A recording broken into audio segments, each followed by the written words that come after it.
അസ്സലാമു അലൈക്കും. നമുക്ക് കേക്ക് ഉണ്ടാക്കാനായിട്ട് ഇപ്പോൾ 200 ഗ്രാം മൈദയാണ് എടുത്തിട്ടുള്ളത്. ഒരു സ്പൂണോളം ബേക്കിംഗ് പൗഡറും 1/4 സ്പൂണ് ബേക്കിംഗ് സോഡയും എടുത്തിട്ടുണ്ട്. ഒരു നുള്ളു ഉപ്പും കൂടി ചേർത്ത് എല്ലാതും കൂടി നമുക്കൊന്ന് മിക്സ് ചെയ്ത് അരിച്ചെടുക്കാം. ഒരു 3-4 പ്രാവശ്യം ഒന്ന് നമുക്കൊന്ന് അരിച്ചെടുക്കണം. നന്നായിട്ട് അരിച്ചെടുക്കുന്നതിനനുസരിച്ച് കേക്ക് നല്ല സോഫ്റ്റായിട്ട് വരും.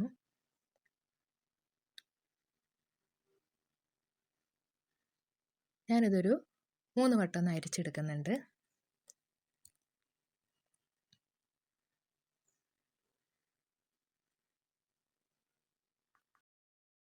അതൊന്ന് മാറ്റി വെക്കാം. ഇനി നമുക്ക് കേക്കിംഗ് ട്രേ എടുക്കാം. അതിൽ ഒരു 8 ഇഞ്ചിൻ്റെ കേക്കിംഗ് ട്രേ ആണ് എൻ്റെ അടുത്തുള്ളത്. അത് നന്നായിട്ടൊന്ന് ബട്ടർ തേച്ചതിന് ശേഷം ബട്ടർ പേപ്പറും കൂടി ഇട്ട് കൊടുക്കാം. എന്നിട്ട് നമുക്കതൊന്ന് മാറ്റി വെക്കാം. ഫസ്റ്റ് സ്റ്റെപ്പുകളൊക്കെ ഇതൊക്കെയാണ് ചെയ്യേണ്ടത്. അതിലേക്ക് നമുക്ക് 3 മുട്ടയാണ് ആവശ്യമുള്ളത്. 3 മുട്ട നമുക്കൊന്ന് ബീറ്റ് ചെയ്യണം. നന്നായിട്ടൊന്ന് പതഞ്ഞ് വരുന്ന തരത്തിലൊന്ന് ബീറ്റ് ചെയ്ത് എടുക്കണം. നന്നായിട്ട് പതഞ്ഞ് വരുമ്പോൾ നമുക്ക് ഒരു സ്പൂണോളം വാനില എസൻസ് ഒഴിച്ചു കൊടുത്തിട്ടുണ്ട്. മുട്ട നന്നായിട്ട് പതഞ്ഞിട്ട് വാനില എസൻസ് ഒഴിക്കണതാണ് ഏറ്റവും നല്ലത്. 1/2 കപ്പോളം പഞ്ചസാര ഇട്ട് കൊടുക്കാം. കുറേശ്ശെ ആയിട്ട് ഇട്ട് കൊടുത്താൽ മതി.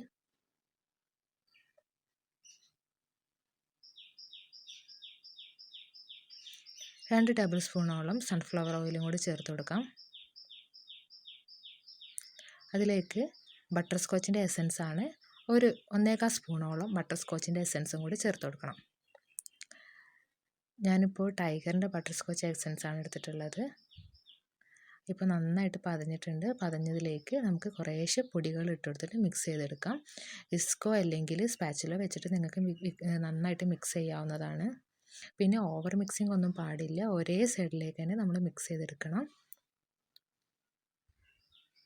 പിന്നെ വളരെ സ്ലോയിൽ ചെയ്തെടുക്കാൻ നോക്കുക. ഞാനിപ്പോൾ നമ്മൾ വീഡിയോയിൽ കാണിക്കുന്നതുകൊണ്ട് കുറച്ചൊന്ന് സ്പീഡ് കൂട്ടിയിട്ടുണ്ട്. നന്നായിട്ട് പൊന്തി വരണമെന്നുണ്ടെങ്കിൽ ഓവർ മിക്സിങ്ങോ അല്ലെങ്കിൽ സ്പീഡിലോ ഒന്നും ചെയ്യരുത്. ഒരേ ഡയറക്ഷനിൽ തന്നെ ചെയ്യുകയും ചെയ്യാം. നമുക്കിനി ലാസ്റ്റായിട്ട് ഒരു 1/2 സ്പൂണോളം സുർക്ക, വിനാഗിരി എന്ന് പറയും, വിനാഗിരിയും കൂടി ഒഴിച്ചു കൊടുക്കാം. എന്നിട്ടൊന്നും കൂടി ഒന്ന് മിക്സ് ചെയ്യാം. നന്നായിട്ട് പൊന്തി വരാനും നല്ല സോഫ്റ്റ് ഉണ്ടാവാനും കൂടിയാണ് ഇതൊന്ന് ഒഴിച്ചു കൊടുക്കുന്നത്. ഇത് കേക്ക് ട്രേക്ക് ഒഴിക്കണതിൻ്റെ ജസ്റ്റ് മുന്നായിട്ട് ഒഴിച്ചു കൊടുത്താൽ മതി. ഇതൊരു ഷോർട്ട് ആക്ഷൻ ആണ്. അതുകൊണ്ട് നമുക്കിനി കേക്ക് ട്രേയിൽ ഒഴിച്ചു കൊടുക്കാം.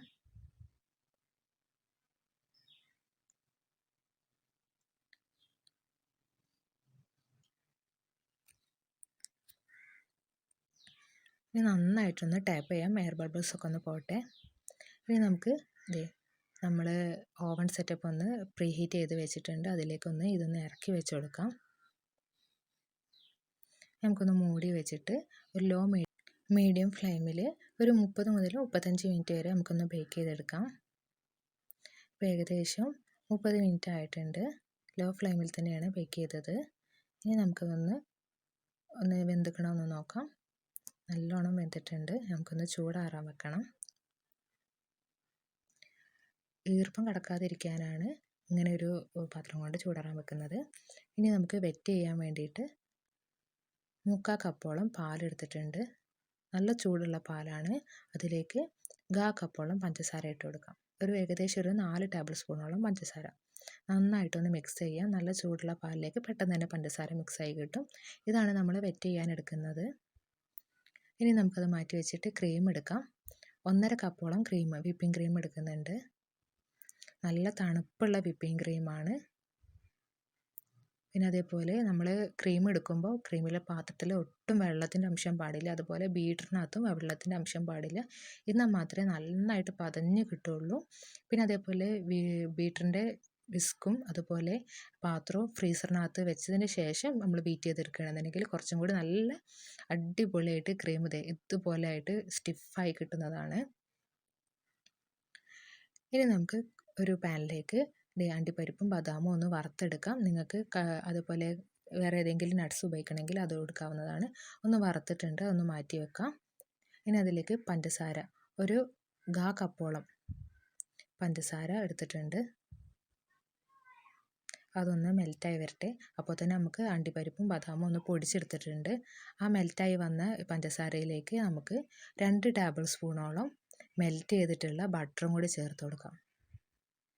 ഞാനിപ്പോൾ മെൽറ്റ് ചെയ്ത് വെച്ച ബട്ടറും കൂടിയാണ് 2 ടേബിൾ സ്പൂൺ ചേർത്ത് നന്നായിട്ടൊന്ന് മിക്സ് ചെയ്യാം. മിക്സ് ആയതിന് ശേഷം നമ്മൾ നേരത്തെ പൊടിച്ച് വെച്ച ബദാമും അണ്ടിപ്പരിപ്പും കൂടി ഇതിലേക്ക് ചേർത്ത് കൊടുക്കാം. നന്നായിട്ടൊന്ന് മിക്സ് ചെയ്യാം. ലോ ഫ്ലെയിമിൽ വെച്ചിട്ട് വേണം ഇതെല്ലാം ചെയ്യാൻ വേണ്ടിയിട്ട്.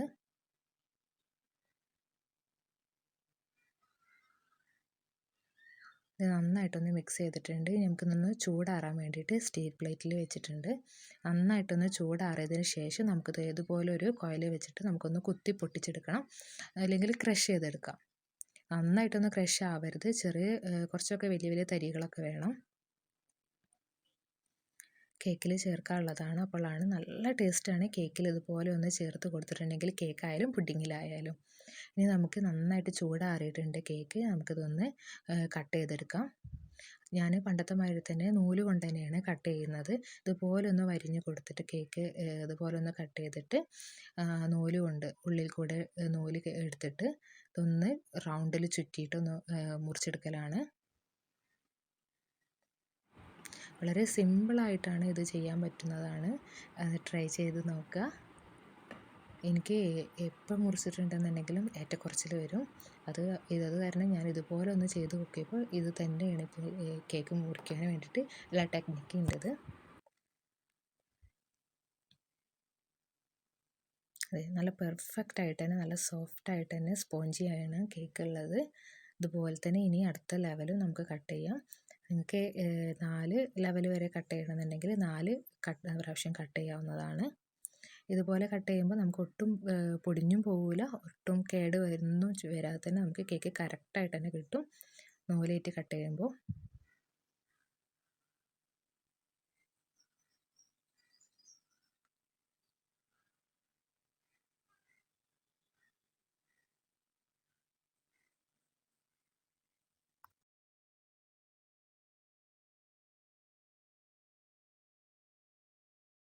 ഐസിങ് ചെയ്യാൻ വേണ്ടിയിട്ട് ഞാനിപ്പോൾ ഒരു ടാബിളിലേക്ക് കുറച്ച് വിപ്പിംഗ് ക്രീം തേച്ചിട്ടുണ്ട്.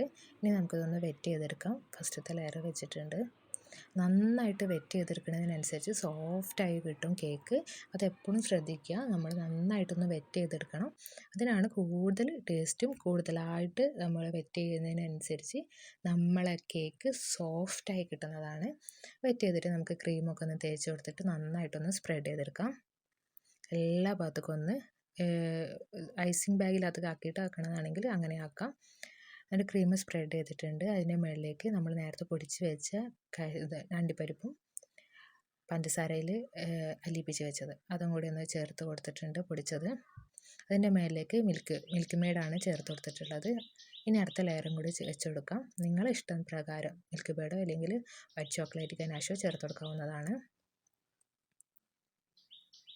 ഇനി ആ സെക്കൻഡ് ലെയർ നന്നായിട്ടൊന്ന് വെറ്റ് ചെയ്തെടുക്കണം. വെറ്റ് ചെയ്തതനുസരിച്ച് നമ്മുടെ കേക്ക് സോഫ്റ്റായി വരുന്നതാണ്, ടേസ്റ്റി ആയി വരുന്നതാണ്, ക്രീമി ആയിട്ട് കിട്ടുന്നതാണ്.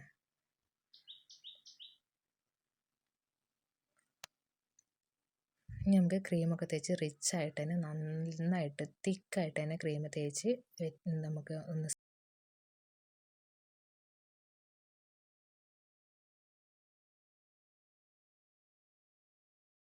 എല്ലാ ഭാഗത്തും ഒരേ ലെവലാക്കി എടുക്കാം. വീണ്ടും അതിൻ്റെ മുകളിൽ നമ്മൾ പൊടിച്ച് വെച്ച കാഷ്യൂനട്ടും ബദാമും കൂടി പഞ്ചസാരയിൽ ലയിച്ചത് എന്നിട്ട് കൊടുക്കാം. പിന്നെ വൈറ്റ് ഗനാഷോ അല്ലെങ്കിൽ മിൽക്ക് മെയ്ഡോ ചേർത്ത് കൊടുക്കാം. എനിക്ക് കൂടുതൽ ഇഷ്ടമായത് മിൽക്ക് മെയ്ഡാണ്. അത് കാരണം ഞാൻ മിൽക്ക് മെയ്ഡാണ് ചേർത്ത് കൊടുക്കുന്നത്. നിങ്ങൾക്ക് ഏതാണ് ഇഷ്ടം പോലെ ചേർക്കാവുന്നതാണ്. ഇനി ലാസ്റ്റത്തെ ലെയറും കൂടി വെച്ച് കൊടുത്തിട്ട് നന്നായിട്ടൊന്ന് വെറ്റ് ചെയ്തെടുക്കാം.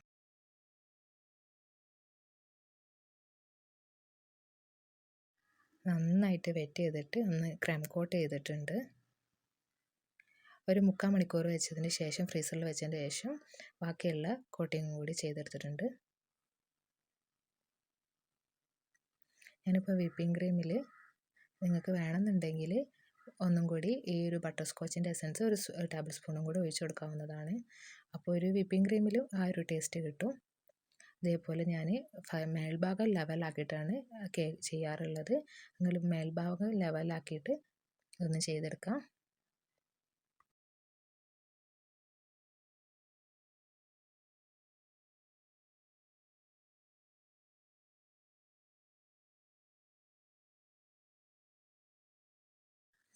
നന്നായിട്ടിത് ഫുള്ളായിട്ടൊന്ന് ഫിനിഷ് ചെയ്തിട്ടുണ്ട് ഏകദേശം. ഇനി നമുക്കിതൊന്ന് ഫ്രീസറിനകത്ത് ഒരു 2-3 മണിക്കൂറൊന്ന് ഫ്രീസറിൽ വെച്ചിട്ട് സെറ്റാക്കി എടുക്കാം.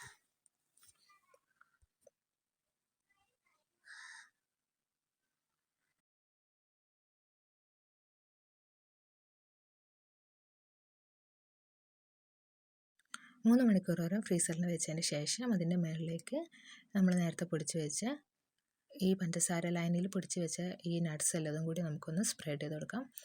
നന്നായിട്ടൊന്ന് സ്പ്രെഡ് ചെയ്തിട്ടുണ്ട്. നന്നായിട്ടൊന്ന് അമർത്തി കൊടുക്കുക. അമർത്തിയിട്ടുണ്ട് നന്നായിട്ട് ഒട്ടി നിൽക്കാൻ വേണ്ടിയിട്ട്. ഇനി സൈഡ് ഡെക്കറേഷൻ ചെയ്യണമെന്നുണ്ടെങ്കിൽ ചെയ്യാവുന്നതാണ്. ഞാനൊന്നും ചെയ്യുന്നില്ല. ആ ഒരു നട്ട്സിൻ്റെയൊക്കെ ഒരു കളർ കൊണ്ട് തന്നെ അത് ഫിനിഷിങ് ആയിട്ടുണ്ട്.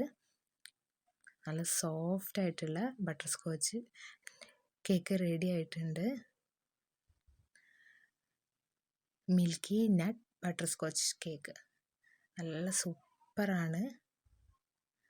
ആ ഒരു ബട്ടർ സ്കോച്ചിൻ്റെ ഒരു ടേസ്റ്റ് എന്ന് വെച്ചാൽ പറഞ്ഞറിയിക്കാൻ പറ്റില്ല. നല്ല അടിപൊളി ടേസ്റ്റാണ് ഈ ഒരു കേക്കിലേക്കും കൂടി വന്നപ്പോൾ. എല്ലാവരും ഒന്നും കൂടി ഒന്ന് ട്രൈ ചെയ്ത് നോക്കുക. ഈ ഒരു കേക്ക് സിമ്പിളാണ്, അതുപോലെ ടേസ്റ്റിയാണ്. എത്ര കഴിച്ചാലും കൊതി തീരാത്ത അടിപൊളി കേക്കാണിത്. എല്ലാവരും ഒന്ന് ട്രൈ ചെയ്ത് നോക്കുക. ഇൻഷാ അല്ലാഹ് നല്ലൊരു വീഡിയോ ആയിട്ട് ഇനി വീണ്ടും കാണാം.